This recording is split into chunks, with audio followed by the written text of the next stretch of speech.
ആര്യ, നമ്മളിങ്ങനെ ചിന്തിച്ചുകൊണ്ടേയിരിക്കുകയാണ്. കാരണം ഈ ഒരു പ്രദേശത്തിലൂടെ ചൂരൽമലയിലും മുണ്ടക്കയിലൂടെ ഒക്കെ നടക്കുമ്പോൾ ഒരു ഭാഗത്ത് പാടെ തകർന്നു കിടക്കുന്ന ചിത്രത്തിലെ ഇല്ലാതായ ഒരിടമുണ്ട്, മറുഭാഗത്തും അതിന്റെ ഒരു സൗന്ദര്യം ശേഷിക്കുന്നുണ്ട്. ഈ മലയിടക്കും ഒക്കെ കാണുമ്പോൾ നമ്മൾ തന്നെ അറിയാതെ പറഞ്ഞു പോകുന്നുണ്ട് ഈ നാടിന്റെ ഭംഗിയെക്കുറിച്ച്. പക്ഷെ തൊട്ടടുത്ത വരിയിൽ നമുക്ക് പറയാനുള്ളത് ആ ഭംഗിക്കും അപ്പുറത്തേക്ക് അത് നേരിട്ട അതിന്റെ ഒരു ആഘാതത്തെ കുറിച്ച് കൂടിയാണ്.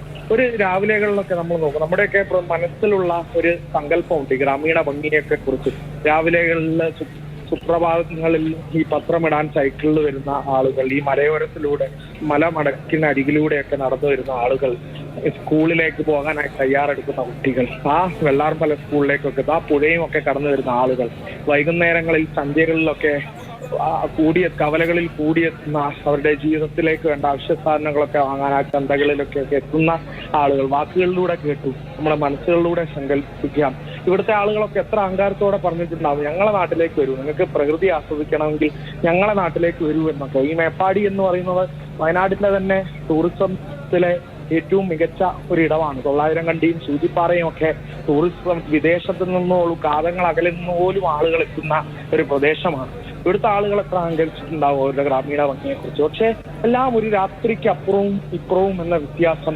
ആ ജൂലൈ 29 എന്ന കറുത്ത ദിനം അത് ഒരു പ്രദേശത്തെ ഇല്ലാതാക്കി കളയും. ഈ ജൂലൈ 29, 2024 എന്നൊരു ദിനം എല്ലാവരുടെയും നമ്മുടെയൊക്കെ ആയുഷ്കാലം മുഴുവനും ഇനി വരാനിരിക്കുന്ന തലമുറയ്ക്കും ഒരു കറുത്ത ദിനമായി മാർക്ക് ചെയ്യപ്പെടുമെന്ന്, കറുത്ത ദിനമായി കുറിക്കപ്പെടുമെന്ന് ആരും ചിന്തിച്ചിട്ടുണ്ടാകുമോ? ആരെങ്കിലും അങ്ങനെ ഓർത്തിട്ടുണ്ടാകുമോ? അന്ന് രാവിലേക്ക് ചെയ്യാനുള്ള കാര്യങ്ങളെ പറ്റി ഓർത്തവരാണ്. അന്ന് പിറ്റേന്നുള്ള സന്തോഷം മുഹൂർത്തങ്ങളെ കുറിച്ച് ആലോചിച്ചവരാണ്. അവരുടെ പ്രതിസന്ധികളൊക്കെ മറികടക്കാൻ പല കാര്യങ്ങളും ചെയ്യാൻ വേണ്ടി ജീവിതത്തിന്റെ പല കാര്യങ്ങളും ആലോചിച്ച് കൂട്ടിയവരാണ്. പല കാര്യങ്ങൾ നേരിട്ട് അതൊക്കെ ജീവിതത്തിലെ മുന്നോട്ട് കൊണ്ടുപോകുന്നവരാണ്. പക്ഷെ ഒരു നാടില്ല, ഒരു നാട്ടുകാരില്ല, ഒരു പ്രദേശമില്ല. അത് കണ്ടു നിൽക്കാൻ നമ്മുടെ മനസ്സിനും ആവുന്നില്ല.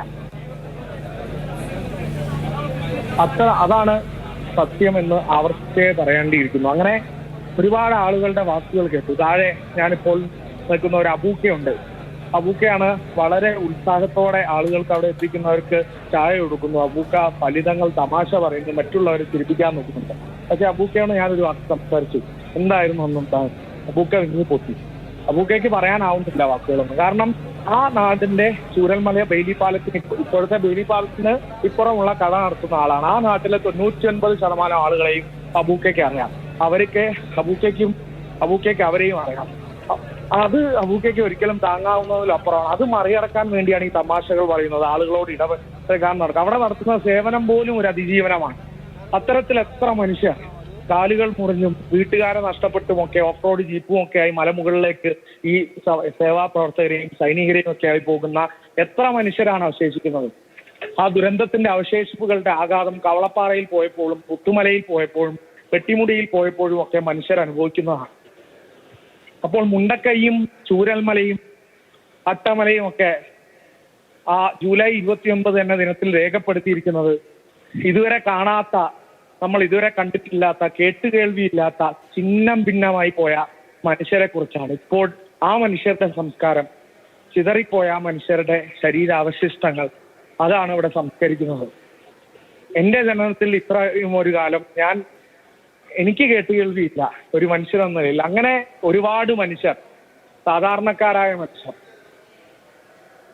ആ യാഥാർത്ഥ്യത്തെ ഉൾക്കൊള്ളുന്നില്ല. ഇതെല്ലാം നമ്മുടെ മുന്നിലൂടെ കടന്നു പോകുന്നു എന്നുള്ളതാണ്. പക്ഷേ എത്ര ചിഹ്നം കഴിയുമ്പോഴും ഇതിന്റെ ഒരു ഭീകരത ഓരോരുത്തരും പറയാതെ പറഞ്ഞുകൊണ്ടേയിരിക്കുന്നു. എന്തൊരു അവസ്ഥയാണല്ലേ നമ്മളുടെ.